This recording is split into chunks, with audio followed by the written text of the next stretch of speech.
Hey, what's up? I'm the one and only your girl, Lydia Jasmine Elje. Ngamba saba. Banange subscribe ku SMX Media. Yes, catch all your latest gossip. Abayimbi abakabi, buli kimu mubeereko mwekumireko. Happy New Year, mbagala nnyo. Kati figures are gege. No, figure gege. Kati for example, agegenya. Copycat, yes, copycat. Inti twalaba figures ngali alien skin. Oshagede banga. Alien skin omulaba yiridde abantu mbine ba mu disappointing nnyo. Oshagera kati figures yerabidde nti jali mukuba bali bamukozesa ensobi ba palaso. Oshagera bamukozesa ensobi nti okuba ono wasulako naye waliako naye olwokuba nti bo baagala kuyisaawo ki bifu yawe kati abaana balaba tebakyayaga kusindika beef direct bagisindika indirect nga bayita mu muntu kati bali bapalaso bili byagana kati bayita mwani mu Gaza nti bagezawo okulumya alien skin kyalina mmanya bana abaana bagaba kumutambuliza ku nnyimba ate kirimu bamayanja family okategedde era figures mwavu figures avya kulaga omulimu gwakola okuyimba si mulimu figures achayimbya chupa za bia okuyingira kya kunywa omuyimbi okuyingirira ekyo kunywa kitegeeza bakwadde emitwalo tejinaba agenda yimbe nyimba meka tosa kungamba nti okwata akasolo kogamba abantu ka milioni 2 ake milioni 2 n'ogenda ku mudala kwa cucumber ye2 n'ogula cucumber ya 2 kitegeeza tolina bakugula milioni 2 yadde nabe 5 tobalina kakusala business zisala gakakusaze ne omuntu akatadde mu market akamaketinze ku TikTok ona buli wetaagisa waliwo abajjawo ne bamusupportinga mu kaduuka kankubulireko oyinza okuteeka milioni 2 ewantu nga tewali yadde ettondo ly'amazzi nati bagambye n'awamu mugwabadde musulu walabe nako musulo zinakalaba goli na buuji ako musulo gasi nakalaba indekadde ngenda chikira koga ngenda kumukuba male muwe pressure musiyage owama ntayogera bingi video ku video naye ngenda kumutuuza ke gumba ye olumalo muwani muwe pressure musiyage nze pressure namukubide nangamba ayagala emitwala 3 akansiyagire yangambe deno we katajja musaisi kava ko gwempe emitwala 3 tuitawo Miki Cephco yagamba Miki tai takuba saluti nati awo madensi ono wabikonda atona awuza saluti oli namusuubiza okulya mukazi we Cephco ono kyagenda okubira ono Miki okole kyano tayogera ku bash era kyamugiza live najirike ovuma Miki nga boyagala notavuma bash salinya lyange mukamata moli yisemu olabe ekimba awali mbali yogera ne yogera ku bash yogera ku mama we nze Miki yankubira kesimu nga akaba ayye deno wile Cephco kyankoze nangamba ti agenda kwebaka ku bash koga bash mumuwere dala mutwa deno oleba mwere waine baida nziko kyasinzo lopera wano ku TikTok bando opera baba chokazo olugambo ne bakubiraza amasimu baba nubakuba kacho ino mayo rutowa achakamba bakaruwa abasajja nga mwenda nawe nga kuuli nze maini achagede kati ono muleza kigenda mukubya okulowooza mbu walya oba wagira no ono sawo yaliko namwandu wa ichuli soko ndeko walabye olaba pono isya pono mulaba mulungi bye yes tubaniriza nnyo wano ku SMX Media nange mu SMX guno omwaka 2024 twasazeewo okubeera nga enkuba ya SMX Media tugikyusaamuko yensonga lwaki mulaba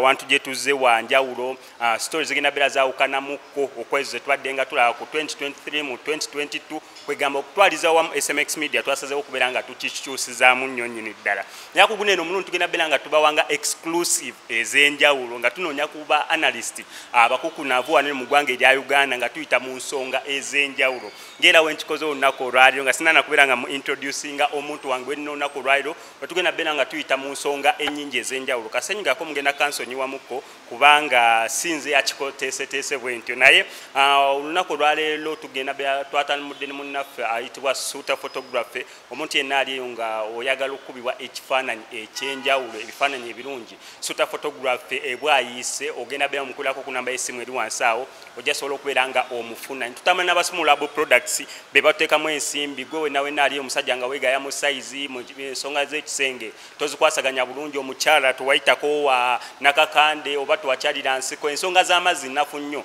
abasumulabo products tuteekamu ensimu ne bagamba mbajja sobola nnyo okubeera nga bakutaasa ku nsonga z'omu kisenge gye baleko sebo kale sebo gye baleko onoonyereza ebbanga ddene nnyo nga bw'okiwulira sirabika siri aido toli aido siri aido ng'abalala naye kisi neesiimye nnyo n'okulaba nga n'aba SMX media olunaku olwaleero tugenda beera nga tulistinga ku nsonga abakulaba omuli obusooso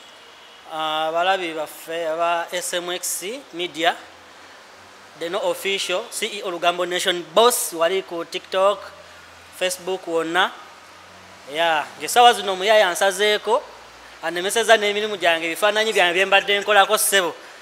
anteeke mu bigambo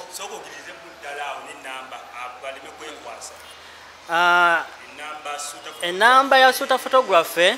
mwenna abaagala ebifaananyi ebirungi graduation shoot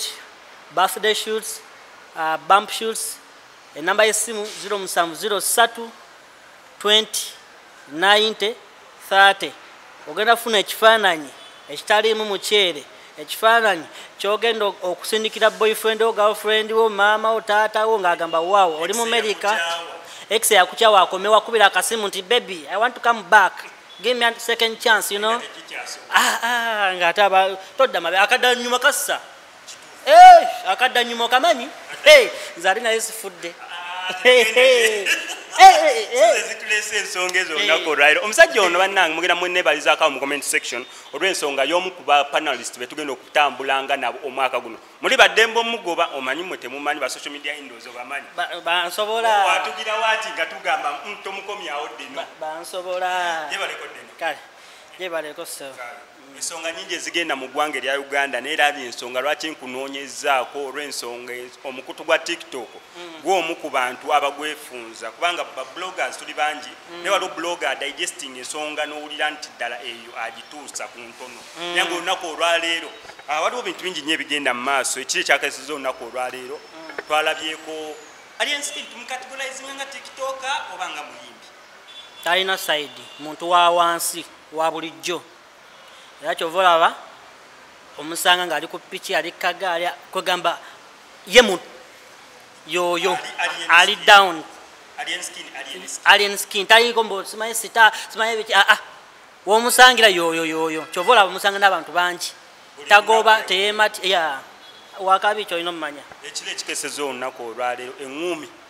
yatokose fake Gaza bulijjo tumuwuliranga yeepikira alien skin eno kwegamba kale kibadde nga koodiwo zaabiringawo naddamba bebekulu kigambo ku kigambo ne ku kiro ekikeseza olunaku olwaleero kyagetinze physical ddala kituufu yabadde alien skin kubanga kamera okusinza akatambi ke tulina kasikidde wala naye batugamba eggaali ebbiri ezo zasisinkanye neera ng'abamu bali mukubeera nga banyiga bissawo anti kati kyolina omumanya essaawa zino alien skin ya trendinga kituufu ekyo ekyo mukigaane mukikize alien skin yakolaki ya trendinga bw'oba ng'oyagala nawe otrendinga olina kulippira atrendinga so that ensi ekulaba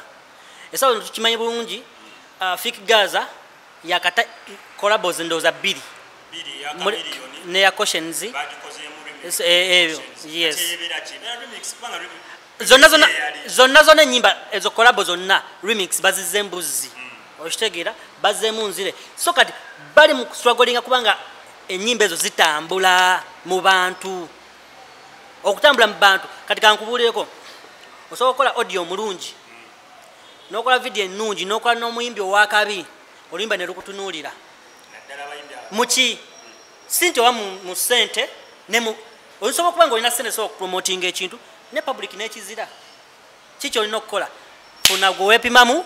mukube punch muvume otrendinge okitegeera of course ono abaalumbye ye abaalowooza kigenda kumukolera ne kiyinza obutamukolera oba oliawo kati olaba Fikigazi kyeyakoze ebyo batambuza tekijja mukolera olw'ensonga music we tukimanyi bulungi abamuli emabega Mayanja family oshagede kati beef weri wakati wa Palaso ne Fikigaza ali under Palaso oshagede kati bano balina okukola kyonna kyonna ekisoboka okulaba nga ennyimba zaabwe zitambula kuba project kati nze kankubuleko Chameleone yawa Papa CD collabos meka nga nnungi nenyinza okugakola ezimu tezasuka na makerere kati bo basawo nga bamanyi tino ndi bali mu violence kati bamanyi music atambulira ku violence kibalina okukola kuteekawo violence ennyimba zikole ki zitambule kati Fikigaza gege no Fikigaza gege kati for example agegenya copycat yes copycat inti twalaba Fikigaza ngali na alien skin oshagede banga alien skin omulaba ayiriddewo abantu mubiri naye bamudisappointinze nnyo oshagera kati Fikigaza yeerabidde nti gyali mukuba bali bamukozesa ensobi ba Palaso oshagera bamukozesa ensobi nti okuba ono wasulako naye walyako naye olwokuba nti bo baagala kuyisaawo ki biifu yawe kati abaana balaba tebakyayaga kusindika beef direct bagisindika indirect nga bayita mu muntu kati bali ba Palaso biri byagana kati bayita mwani mu Gaza nti bagezawo okulumya alien skin oshagede neka kati otunulira nti katugambe Mayanja yona webere bakinza boti bakolera ba Mayanja bokude ku Fikigaza tekibakolera olwensonga tewakyali music kati lwaki babera babakisante alien skin abayita mu Fikigaza ati baagala kulaga nti alien skin ojukira Tony oli mwakubira alien skin onu mwakubira towamula weyaleta kano alien skin noli lotuga nomulaga kano oshagede oshagede oli kyakola nono kyakola kati oluluyimba olulaba simanyi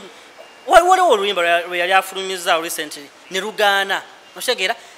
n'ateekawo embeera oluyimba lutambule mbu simanyi ye wa nuupu si wa fuupu oshagera ne baluzira omanyi lwaki abantu bano bagezi bwe bakulaba nga gwe obadde n'omuntu ate abantu 50% abawagizi ba alien skin bali rio kulo kitagala kyemugamba nti gwe bwoba ate abawagizi be bamu tolowooza nino gwolina ababo nange nina abanga kati ate nze owange ajja kunyiigira nnyo okulaba nga ate oli kunze okola ki wabula nze abawagizi kyebajja otwetaagamu kufulumya byakabi bagaye mwe yaleese ekiyimba kyakabi ate ngaokuba sitayiro yo kuba kati olwaki nze Fikigaza mwite gege ali mu bigere bya alien skin talina kikye oshagera taimanyi by the way kankubule Fikigaza omulaba Fikigaza music wentalo ezezo okulwana gwe by the way alien skin tana kufunya ku kikone nti oba alwana n'oyo mwana alien skin ne Fikigaza kwangu sinzira katamu face bantu banji tulabatambula baddeno kati kankubulireko kati kankubulireko stunt omanyi lwaki alien skin tubadde tukyali mu njaga tubadde tukuba oli ttaano wange ate bino byenjogera temulowooza nno mbyogera lwakuba nti alien skin ttaano wange toba nti bikya era alien skin mukubira nesimu nemugago mwasi byokoze sibyagadde kitegeera mugamba nze ndi open wemba mpagira omuntu wemba njagala omuntu nkubula soda tokola bya kisiru yo true friend ekyo nakirabyeko nga nzijja tukwasaganya kwangambiddewo tukole okitegeera bwe nze ndi Rio tojja kujja nkuwe byoyagala kuwulira ku muntu nzo omuntu nga ABCD kiba kyekyo ate ogenda kunkuba nedda okitegedde kati alien skin kyalina omumanya bano abaana bagaba kumutambuliza ku nnyimba ate kirimu bamayanja family okategedde era Fikigaza mwavu Fikigaza ava yakolaga omulimu gwakola okuyimba si mulimu Figaza kyayimbira chupa za bia okuyingira kyakunywa omuyimbi okuyingirira ekyokunywa kitegeeza bakwadde emitwalo teginnaba agenda yimba enyimba mmeka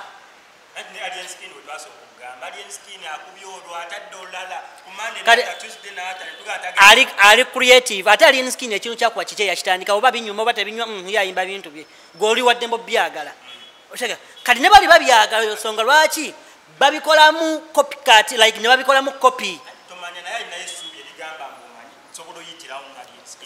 leta ekikyo kati saha omulaba kyali wange bebekulu kyali wange oshagira saha nze olaba bw'oba ovuma omuntu nga kyali wange ale nawe oli kyali wange mpisi wabubi nnyo nno oshagira nnyo kati bebekulu saha nga bwomulala anvumavuma biki biki kyeki kyemugambye tino tulina abawagizi be bamu bizaakayo biki biki biki naye kiba kitolako saha kubanga oli gwokwata kuddiza negolowooza bwojja wano abantu abasinga babeera batamidde baba baga kuwulira ebyo okitegera naye gwe ate kiba kikutoolako ku fan base kubanga abawagizi be bamu akisusizza okitegedde akisussa wobawo ku ekintu okukisussa katusabire Fikigaza tulaba yeeta akisusse abeeko wakoma naye nga ino stand aliens kita tebanalwana kubanga badde mu vibe za champion good birthday okitegedde oyo aliens kin yagana okugenda okuyimba nazayo sende nga ali mu vibe za gundi za champion good birthday ebyo babikola nedda lwaki aliens kin palaso yali amukuba oluyi kamera zaaliwo okitegedde jasebe kuzanyira bana Uganda ku bwongo oshageera kuzanyira bana Uganda ku bwongo ne abana Uganda bagezi nnyo Fikigaza nze sina osogeza mbe anti bandi wafango ne biki Fikigaza you can sing yes you can yes osobola okuyimba nolete endongo abantu nobakuba ndongo abantu bagala ndongo ebyo bya bifu bali babbobi babikola kola da bakamiri babikola bajjo ne mundu tolina kye mwakoze oshegeera ebyo tubikola naye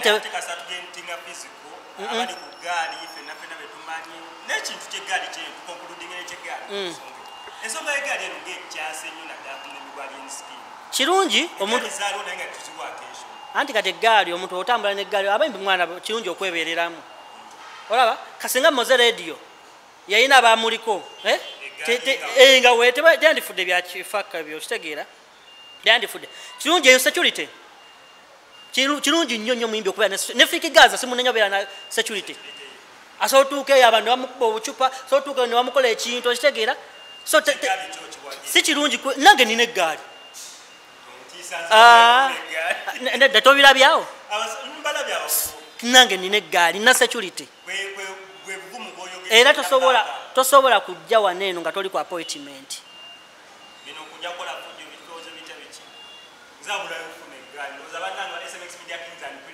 twekolemu omulimu naffe tufune eggaali eyo nga tuvuddeyo omanye ensonga nyingi nnyo ezihappeninga mu ggwanga erya Uganda tutandike na lutalo lwo ne kubanga ensonga eriwo ndowooza ya bato y'aba tiktoka nakyogerako mu story yange awo gyebuvuddeko nti guno mwaka tuyinza okutaba konsati y'aba tiktoka netulabako bato y'aba tiktoka how true is it nga tutandikidde ndowooza wa Dr. Cephco ne Miki bano nno abantu bonna bwetwogerako bakyali bange otegedde naye nze nsubira bato nnungi kiba kinawe eddala nga ffe batikitoka wekituteeka okitegeera abaye tebatulabanga batali serious mweno industry okitegeera batuyitanga bayaaye simanyi batikitoka biki tebalina okitegeera bikomaawo nyo kiraba nti tiktok yatambuza music wa Uganda ekyo mukikiriza omukiganda tiktok era kyova olaba nakola video ne live neŋŋamba Idi Kenzo nzija ku biliyoni 3 tulinako percentage yaffe nga batiktoka of course ne lwakuba batiktokers abamu babuyabuya batya batitiizi okitegeera but it is nti bo wenyini bakimanyi nti no ku budget ya billion 3 kuliko promotion budget oba promotion yes of course ate bagambe aba TV obagirira nti nga baagala sente oshikiira bano simanyi ezo sente za music industry oba dancer oba biki oba ozinandingidi oba okola biki kasoba ng'oli mu yes kati TikTok tuli under promotion kuba tupromotinga music wa Uganda content waffe tutambuza waba mwimbi afulumya oluyimba n'atakubira TikTok antuliramu sound netutagenda kuti teruba luyimba so but eba TikTok abamu ne Facebook bagifiisa dda oshegeera kati tulina obakyuta tulina batuuza tusobola oba ne mu sports tujjayo twagala sente tetwagala kutunyonyola twagala sente aba TikTok bali bubi man oshegedde bali bubi kati nga tuzize ebbali ebyo nga tubitadde ebbali Cephco okulwanagana ne Miki kati zigamba bulieko temwana tibagenda mulingi nti oba biringa tino byakusagira nti no simayi bato tuwayekubira mugundi Miki agenda kujja na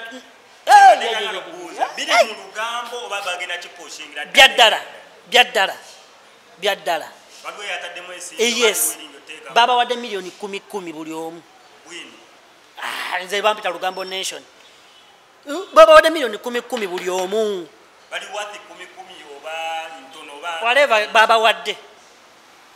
wadde zibamala oshegeera naye kino kigenda kuva ku byalingi kigenda kuyingira mu personal company's oba okategeddaako oyinza obutakategeera oyinza obutakategeera Miki Cephco yagamba Miki takuba saluti oli n'amusuubiza okulya mukazi we Cephco ono kyagenda okubira ono Miki okola ekyano tayogera ku bash ovuma Miki nga bw'oyagala n'otavuma bash awalimba eriyo lyogera naye yogera ku bash yogera ku maama we nze Miki yankubirako essimu ng'akaaba deno owulire Cephco kyankoze nangamba nti agenda kwebaka ku bash mumuwere ddala mutwala deno olaba mwere walina baida nzigwa kyasinza olopera wano ku TikTok bandi opera baba kyakaza olugambo naye bakubira za amasimu baba no bakuba zizo sizikwata sikwata naye bano abaana naye Miki kiri true to that extent Miki agenda kujja na busungu kuba Cephco kumulabisa sibya nti oba fight bino nti oba waliwo friendship nedda kati wengambira mbu kiyinza obutaba fair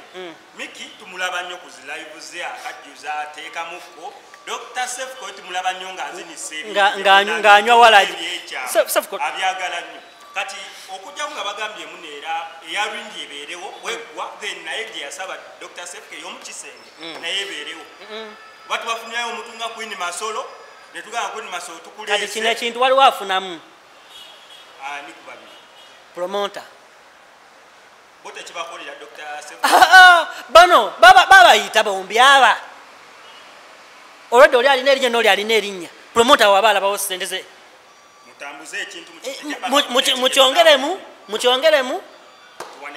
tuwanike date tugenda mu bikonde kaya ebigambo bikome kati oba bakana akavubuka akalenza ako simanyi kekani kagaye munawo kagako batolinga nange kekoye nze no balesi kamayi by the way no no yugi oba yo gwemanyo gaba kana kalenza akampye akwe akalenza ako just kati kalina obujja yazimba omutima mayo laba nze ndi mukozi mwana andi nze ndi mukozi oli ayaganye ebintu bya sympathy mbakazi oshegeera waliwo awo byali bitambula mbu simanyi nze taata wa bebe wa Ashakama simanyi nze bba wa Ashakama biki oshegeera yes no ebintu ebyo batandika okunsibako olubuto lwa Ashakama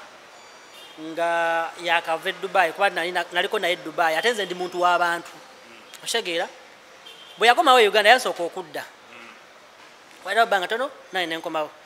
then abantu ne batandika okugamba ng'olubuto lutandise okuvaayo deno olubuto lwa deno allegations osagede sayogerako kintu Asha teyayogerako kintu nekigenda mu maaso nga kikula osagede kani ngamba nzani public gwewe omwana ono kitegeeza public erina kyendabamu ndi responsible man okuba nga ntekinga obuvunanyizibwa bwa olubuto bwa lwani oba alina taata oba talina taata kubanze nze n'abaana bendabirira nga sibangi na percentage jembawa kani nga kati ono oba internet empadde olubuto ki internet yasawo nempa omwana wa Asha Kama era bwe nawulira amawulire nti no agenze mu ddwaliro azadde nga ebintu byonna sijja bitwanga byakusaaga already kati public etunuulidde nze kitegeeza nina okuyiwawo omubiri omwana kati nze nalinze kye nali njagala ntule ne Asha Kama mbuulire taata w'omwana omutuufu kubanga tavangayo kugamba abantu nti deno tanneebakangako talabangako wenfuse sirabanko wafuse just mukwano gwange yali mukwano yali kale twafunamu embeera tetukwataganamu bulungi twafunamu keki tulwawe yes kuva Dubai twafunamu embeera twefunamuko embeera ajja kuggwawo naye ate nga nze simulinaako buzibu tho bagezako badayihad basinga okucreating entalo bazikumye eno saidi yange omanyi saidi yange yamaanyi neye yamaanyi kati babeerawo okulwanagana wadde n'omwana tekisoboka okitegedde wekitowe kibeera naye kati yugi bankubira essimu nali awo sasavinga namba nze sina nnyo namba zawa tiktok ndi nzisavinge kyovola bambeera wano sizunga togenda kusanga titok nti tukoze self simanyi biki ebyo nedda mbeera wano wenjasamira wefumiza omugambo gwange osegedde omwana oyo ankubira simu gitunulako bwe nti simalaga sipakukana masimu nga sima saving alemerako ngikwata deno ayita emirundi egi mta wangi kinga tokwata simu onani nze yugi deno Asha Kama uno kwali Asha Kama yogera deno yawade ogamba Kama deno je baleko oli bulungi konze ndi bungi how are you bangambe wazadde bituufu nga kubanze nange nali kumenya nga nze mbira bulabi ngamba deno ekituufu nawe omanyi taata w'omwana woba otegeera waliwo baseko nange biki nayagala okuwanikamuko ku ddoboozi mugamba oyagala ku toni kijojjiddemu mwemba nkutwalira ya wansi oba ya waggulu wansi nakola ensobi nawanika mama nyabo ngenda kujja nkusibe ngenda ddamu nkola ebintu alla kye nabakola aba nabagatta aba ku ssimu aba kati nagenda nakolerawo vidiyo oyo omulenzi agenda akolerawo vidiyo aŋŋamba deno mukubidde essimu yayogedde bwati ku mwana wa Kama biki ate ng'akimanyi si ye taata w'omwana n'atuvumaavuma n'ateekayo ekifaananyi kyange n'apostinga nga taddeko nekya Asha Kama nga kati yafunayo akafaananyi ka Asha Kama oba yalina bizibu kyo baki n'akola ka kontenti ng'akaaba okitegeera kati bafune mbwanvunze nze kati kankubuleko tiktok eyo ngenda kola anniversary ya myaka age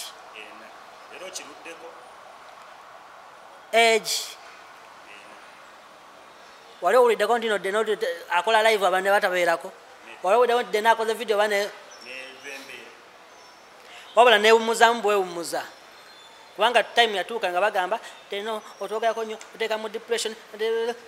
ngamba deno nze mbateeka mu depression okay kasoke nsirikemuko nkoleko ebirala ngendo laba ate batandise kwetuga kwetta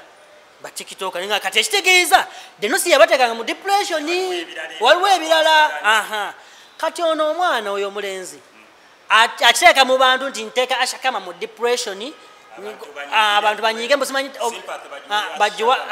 mbusimanyi taata w'omwana agenda kudduka ajja kwegaana olubuto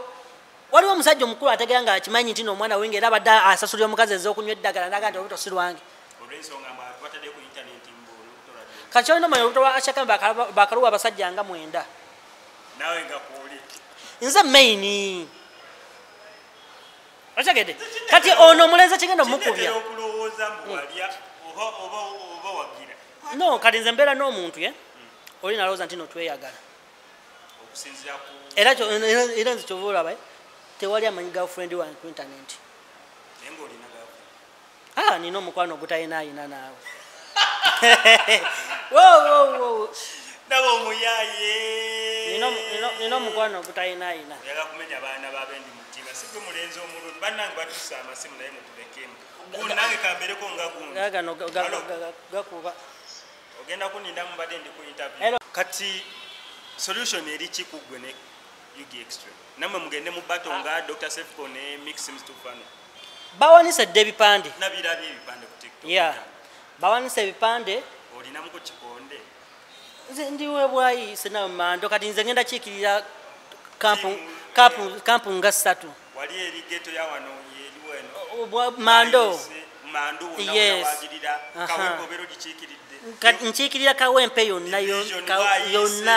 geto zaayo kale fango ni forest yonna ebeera mabega otegedde ngenda kiikirira ngenda kumukuba male muwe pressure musiyage owamanyi tayogera bingi ayogera bingi video ku video naye ngenda kumutuuzaako eggumba ye olumala omuwani mwe pressure musiyage nze pressure namukubidde nangamba ayagala emitwalo 3 akansiyagire yangambye dde nowe katajja musaisi kavaako gwempe emitwalo 3 waba ayagala gye mubinga waba tayagala asigaleyo omutadde mulingi olumala omukuba nga muwa pressure byebyo kugambye tukyali walina ku SMX Media wetwe tusazeewo okubeera nga tukikuba gunene omwaka nga tuyongerayo mu nsonga zaffe endala ndowooza katukonkuludinge nebimu ku bintu manyi yagala nnyo nze ebyonoonese akatambika Queen Masolo wakalabye oba nkakulage sorry sikalina temukitwala olaba pono nedda olaba pono Alex mukulu ndeka so temukansaba abali akatambi sinnakalaba naye akatambika Queen Masolo ka sikamusi bubiri obuzibu sagala gamba mbu nakalaba ate nga nina okulinda bantu nze bayina nze ndudde mu bantu abo bakadaama maye abakadaama abantu bange ate nze no baweereza otegeera kati tobalimba bategeera nakalaba wakalaba nokeyongezera mu simu mwekali amma bali abamanyisa akalaba kino nkyogera wano ku interview so Queen Masolo akatambike kavaayo fena tumumanyi bulungi mukyala wa miliyoni 2 kati tali ko 2 yatulaze nti ali desperate omuntu okozesa cucumber waliwo omuntu kasoo kyaka miliyoni 2 koyinza oteeka mu cucumber nanti awo abantu bebeebuuliza okwemulugunya kitegeeza kamusala naye akatambi wakalabye ddeno no nze mpulira nze lugambo nation amawulire gatuukira wange sijja kugamba ntusaka olaba pono siraba deno olaba pono siraba pono naye akatambika Queen Masolo wakalabye kajja ku for you page yange ya WhatsApp wakatapinga mno kabikula kajirako audio nawuliza audio nemmanya nti atadde nawe weganyi tulaba pono siraba ndi mulokole nze ndi mulokole by the way nange ndi musajja muyisira naye nze ndi mulokole kati Queen Masolo timuleka okubanga yatugamba wa miliyoni 2 ekiro kimu Queen Masolo ate tulaba waneno cukamba gwaliko kati Queen Masolo newe kwe kumuyingira munagamba waliwo omwana yagambye omugambo ogutoko mukambu gwe asoose okulaba ebitundu byekyama ebiriko encaca kituufu ekya Queen Masolo ye nga ye malaya tetujja kyoge ali proud malaya yes naye yetidde akatale bano babadde aguza abe 5 boli tasobola kulanga oli mukwefumitayo kikyukamba najja nakwongera 5 ze tosobola kugamba bantu nti gwe akasoloko ka miliyoni 2 kiko ebigambo ebyo binene saga nonye kale Queen Masolo tosobola kungamba nti okwata akasoloko ogamba abantu ka miliyoni 2 ake miliyoni 2 n'ogenda ku mudaala gwa cucumber y'ebibiri n'ogula cucumber ya 2 kitegeeza tolina bakugula miliyoni 2 yadde n'abe 5 tobalina kakusala bizinesi zisala nga kakusaze naye omuntu akataddemu maketi akamaketinze ku TikTok ona buli weetaagisa waliwo n'abajjawo ne bamusapootinga mu kaduuka kankubuulireko oyinza okuteeka miliyoni zo 2 ewantu nga tewali yadde ettondo ly'amazzi nati bagambye n'awamu gwabadde musulu walabe n'akomusolo sinakalaba ng'olina bungi akomusolo ga sinakalaba indekadde baŋŋambye ng'olaba bungi baŋŋambye nze kundikugamba obutokomo baani ono omuwala eyamuyisizaamu egaali yatugambye enkyaki kubanga ye yalabe n'atunyonnyola biki bye yalabye ali desperate batiktoka bali bubi bayira basigenda salira mwana omusango ya kubanga muwala ne akikola lwa kasente yavudde n'agamba yenno okusinziira bwemugamba tukamba biki mazzi naye abamukombyeko ab'emiliyoni 2 tebaliyo bebakomawo nebagula tebaliyo batiktoka baavu nze ngena kitaya ku bwavu obuli mu batiktoka nti omwana ali willing okukola kyonna kyonna azilonga zaafuna akasente oba kiswaza batakiswaza okitegedde naye singa gavumenti eno singa naffe batiktoka tutunuddemu netuterawo ku ewantu otuyinza okujja akasente kati nze deno sijja kuwegayira gavumenti kumpa nina emirimu gyange ninnya ennyonyi wonna wenjagalidde wano wendi yes na transport services airport pickup enamba y'essimu eri 0703 20 9030 gwe naakomawo e Uganda oyagala emmotoka gyotagenda kutuulamu owulire nga muno muna mukuluma bakubye mu kinyo kiwulidde ebinya by'Uganda mubimanyi jangu tulina emmotoka ezasalawo ezakabi emmotoka gyotuulamu n'owulira nga akyali mu nnyonyi yes yebbeeyo bwogandi deno nze mbakimira n'obwere bayirawo abaana olinaga deno bandipoti nze ndi waneyo jangu onyamba okibe neŋŋenda nemukima oba ninayo client nenkwata omwana mga tuula muneeno ngenda batwala babiri ono ngenda muleka nkwongereyo oba nkuteeke mupaaka mba sindamu ssente nkola live omwana oyo ne bakola ki ne bamusondera ezimwongereyo waabwe embaale kaliisizo wawa yes newemba situuse ku airport nina abaana abatuuka ku airport muga omwana bwati ne bwati muteeke mu motoka nze nkugambye yes so mwemwenna ng'okomawo enamba y'essimu 0703 209030 mutuwagire nze nina famire nina abantu bendabirira ate nga sibalina ku Luganda ate bano abantu mubalabirira singa mumpa ssente kitegeeza oba olabiridde obulamu bw'omuntu oyo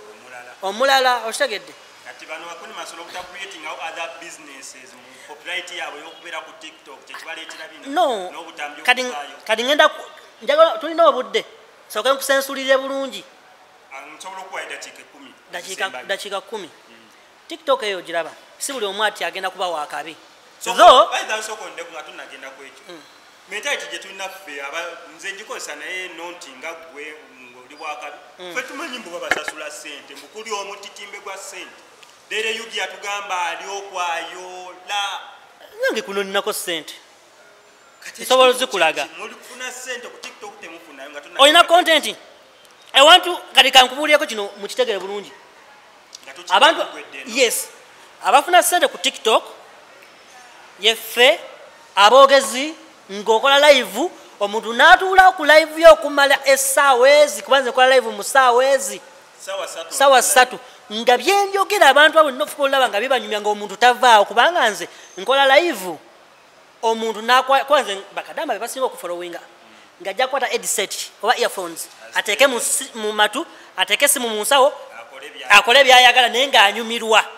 okitegedde era nze omukubatambuliza abo abaana ekyero kyova abanjagala nnyo okitegeera kati kizibu nnyo okubeera nga live yo eriko abantu 2 3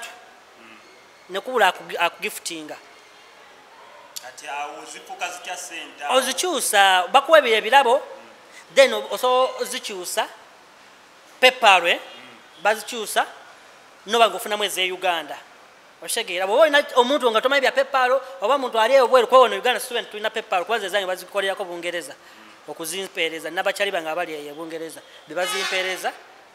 ate taata Kimbo wava kutogamba mbu Dere Yugi alimba ku TikTok tekuwadde ne Dere Uganda byo bebakola kati kankubuuleko Dere Uganda nono omuwala ono akola content wa culture owakasiisiro oyo bebakyasinza ofuna ssente wakwaka Dere Uganda ebiteekamu omukazi n'agwa yes ne Dere Uganda yakubanga ne miliyoni 5 olunaku ku live eyo kubanga omuntu oba Dere Uganda ng'abeera n'abantu 2,000 3,000 nga bamuwa ebirawo naye abantu bayitaleti babe balina ebbuba katata Kimbo wava kukyogamba mbwa abo batulimba tebakola live bino ebintu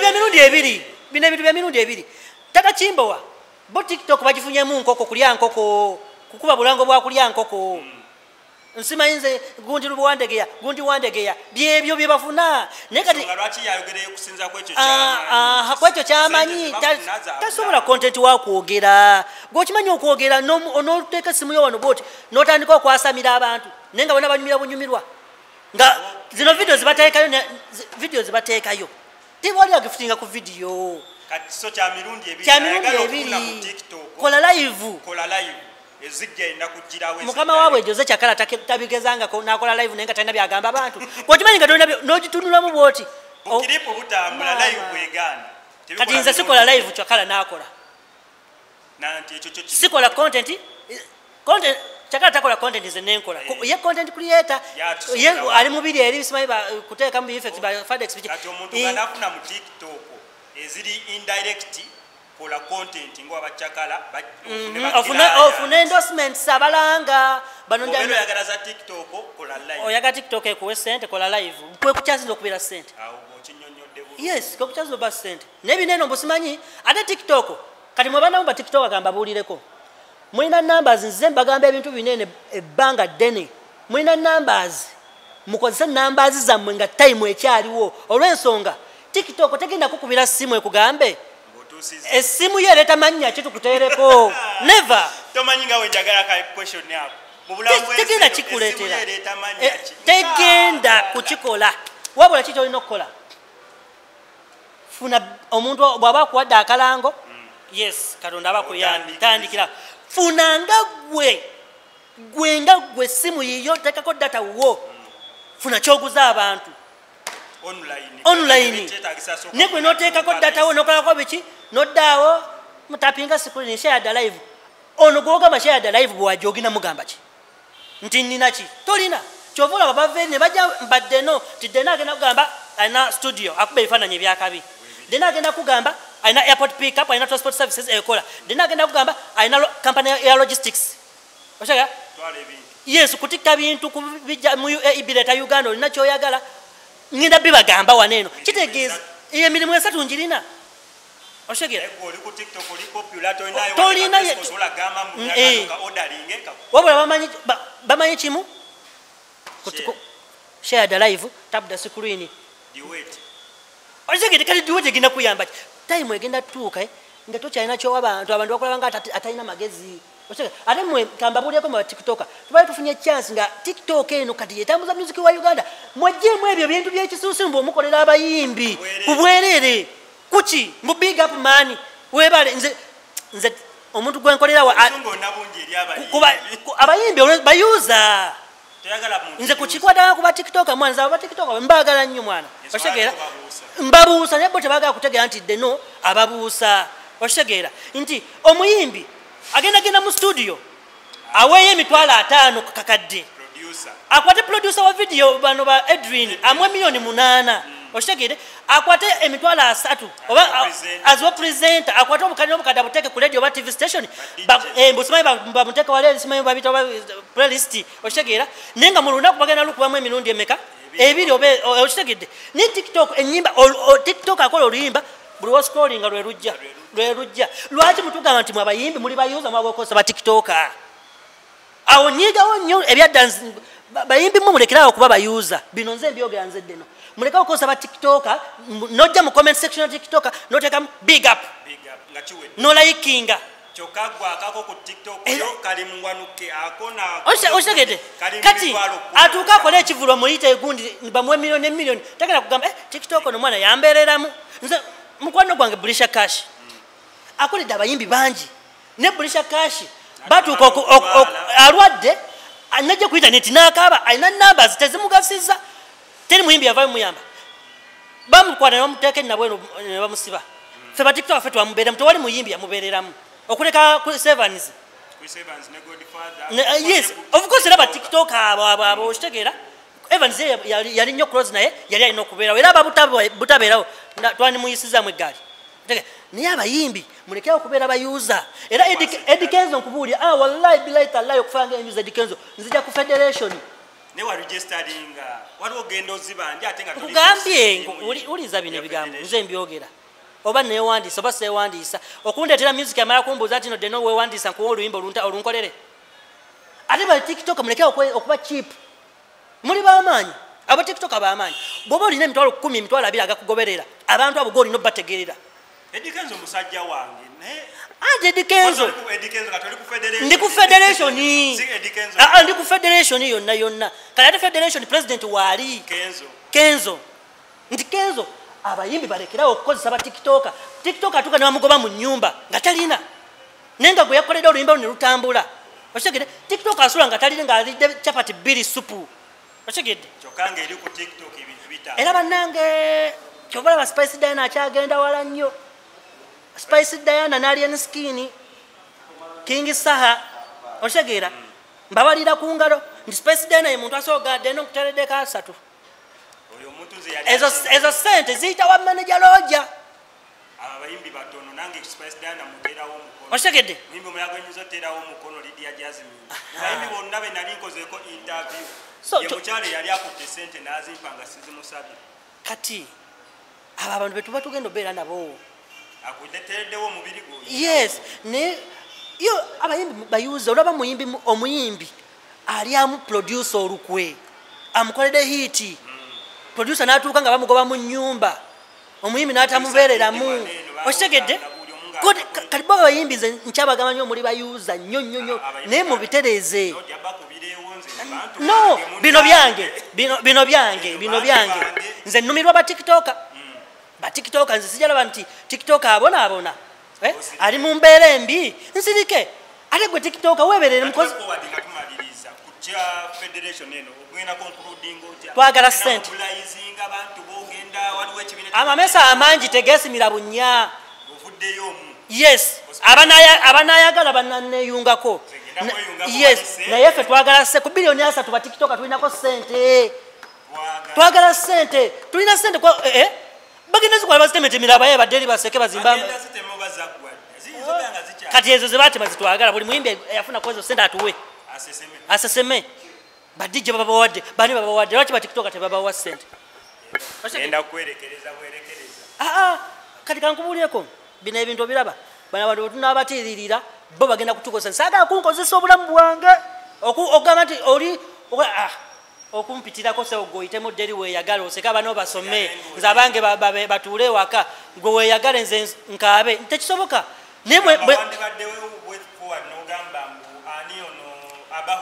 abaho fulanka tukideka abaho tukolewe tunewetu turabenga nafu je submitting ayo report yafe nafu bakutemere kuse tutegere mbu atutanja wabaho oba tulabe abaho deno wali agenda TikTok mutukira deno akuweye mitwalo 10 obe kyo ino manya tetuchako ba TikTok temuda mukola nyimba za bwerere omuyimbi okusoka webatandikira yes temuda mukola nyimba za bwerere omuyimbi bwajja mukolero oluyimba nga akuwade sente muve ku bino big up okujja naga nti gundi yandi wetinze mbomuyimbi munene bwati yandi wetinze gwe nodda mu kakubye kukinga ogenda kusula njala likes teziza magoba okuleka ngo ofunye kyoguza abantu oshegede ngofunye kyoguza abantu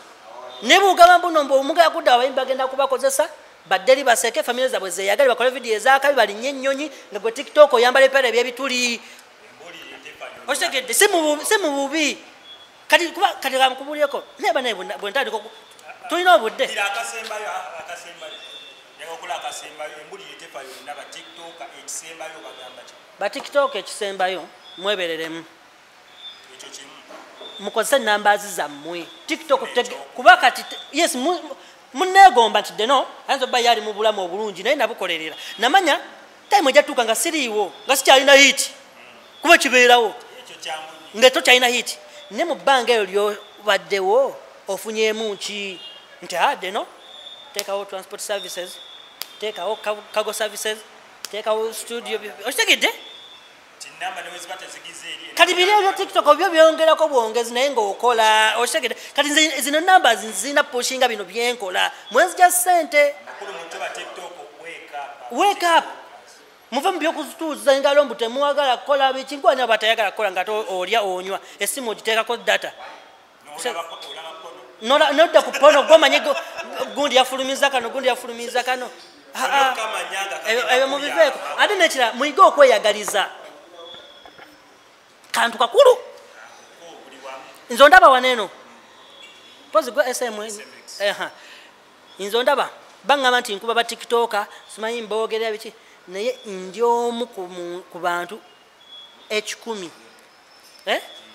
abakyasinze okwagalwa ba TikTokers ba big TikTokers omanyi why sobola kujja nekwogerako ekigambo nga sikutadde mu depression nga nenkulekaawo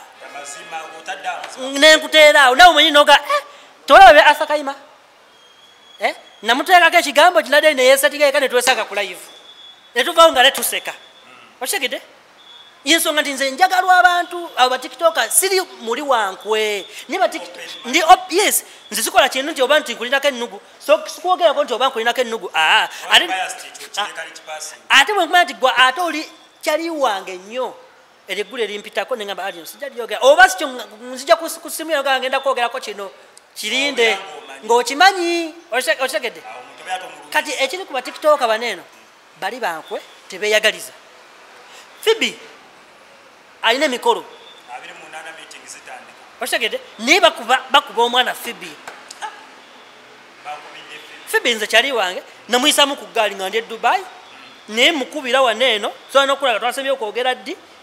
kankulaga nze ogamba nze omanyi ebyange kati abakuba ba Fibi bano ba TikToker kyekije nga tebeeyagaliza TikToker njagala mbuulire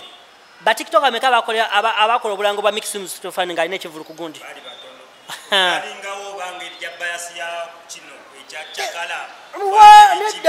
nedda buteyagaliza kati nze miki namukolera video 2 nalina oyo kyali wange suuta osege nali naye netukola gundi miki videos nga tatugambe natugamba nti oba munkolere wabula nze namanya nti miki story kyali wange tuwogakola nemuterayaka nga simusale nangadde n'omwana okimanyi ba TikToker baganye okunkolera n'abantu nga bambwa kati Fibi ba TikToker kino ekintu Fibi embaga gyakola emikolo gyagenda okukola gyaffe ba TikToker yes kati okitegedde kati bo bakadaama nja bateeka ku side yaabo olw'ensonga bakadaama bavuma Fibi abasinga bali desperate obufumbo bwagaana baba aganye omusasula lwa omusasula alya kimu sibandanya nnyo kati kadaama ye muntu akuvuma naye nga akakkanya obusungu bwe akifulumye n'agamba nkifulumiza kwani kwono kati ke Fibi nkugambye emyaka egi kadaama ye muntu ajja waneeno ku live yange deno miki kyakukola ku live akusabula ye muntu omu akitadde waneeno n'asalirawo wa miki deno kyakukola eri Allah ebyo bye byabayagala era nze sibatwala nnyo serious kuba bantu bange mbaagala era ne Fibi talina batwa naye anti kati abasinga bufumbo bwagaana banakyeyombekedde bufumbo bwagaana babasulira abaana balina ebizibu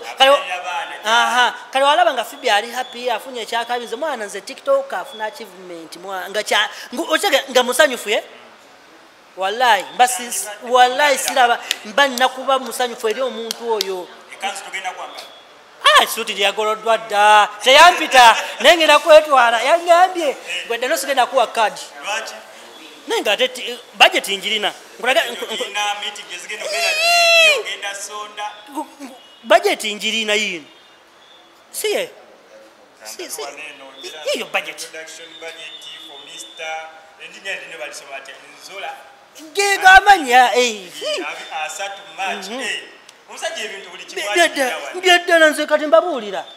babimpeereza abo abaana banjagala nze Fibi waliwo yankuba esimu naŋŋamba nedde no nga nkwagala nnyo era balowoozako nti nze ne Fibi tweyagala nga kyekinyanga nze omuntu wabeera close nange bayinza olowooza nti mwagala kuba engeri gye nkutwitingamu yanjawulo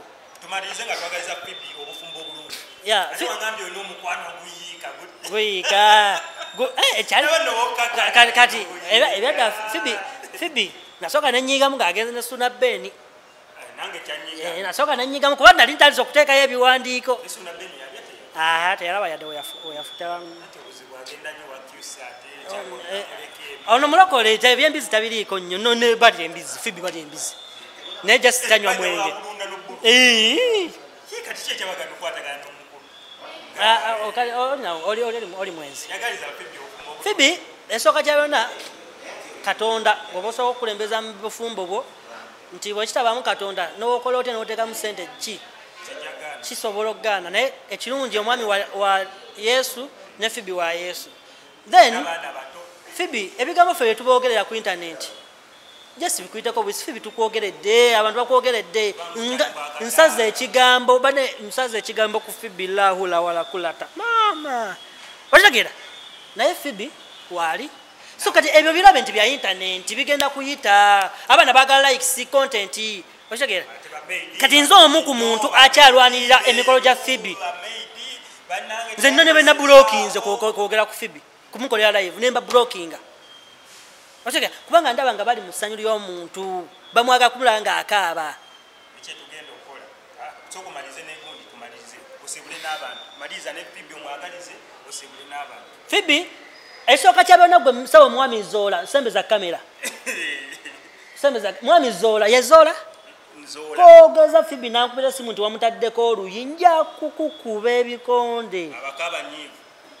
eno internet ife tuli ba ino abakambwe nangamba mbuno deno utsimayi wamukubye bwoba oyagala okuba funa engalabi okube Phoebe kimbejja togeza ate Phoebe omwami mukwata internet ebere internet n'obufumbo bubere bufumbo ayinza okusobola okubigatta ebibiri olwo obufumbo buganye biba buganye mwena abagibaddeko SMX Media mwebale kugibeerako mwebale kugiraba musubscribinge genda Lugambo Nation ku TikTok nze sirina YouTube tebabalimba YouTube yakona yagaana nze ndi wa TikTok ne Facebook Lugambo Nation following Lugambo Nation ku Facebook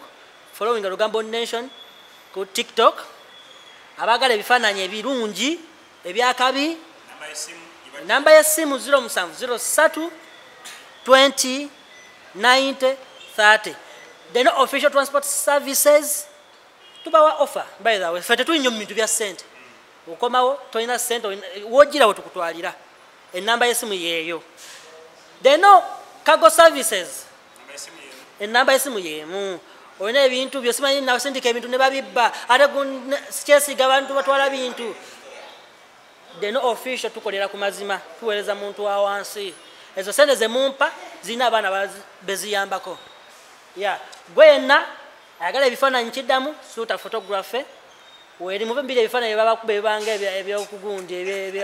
ebyeri gye omanyiza we nali e Sweden n'omusajja gwe nasanga naŋŋamba deno bana ekintu ekyo wenkijjukira yaŋŋamba deno nkubuulire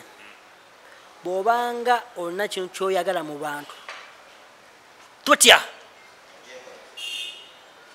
oba mwekiri banaakusekerera kibagambe kyeki kye mbadde nga ba TikToka mukose namba zammwe kati nze muli abantu bempuliriza kati oyo omusajja bino bye mbagamba nze n'okutandikawo bino ebintu byennanga ku internet musajja oyo musajja ali Sweden owe Sweden naye nga ba TikToka mukole balekera bakozesa abayimbi ate awo nkya Eddie Kenzo nzija ku Federation tetuddayo tuyanze gwe tubadde bannange awane owa mukwano gwange nfaafe suuta photography omusajja agamba akuba ekifaananyi ekirungi neolaba tunyiridde mu kamera kwe tutewe tukikola waliwo ne mukwano gwange mulungi oyo akola ku makeup oyo kamaanyi jangu mulungi muna tubeere no mu byana kakuba makeup mulungi nfa jangu tutule wali eno babiri onotutaasa tugire mulungi bambi serving enamba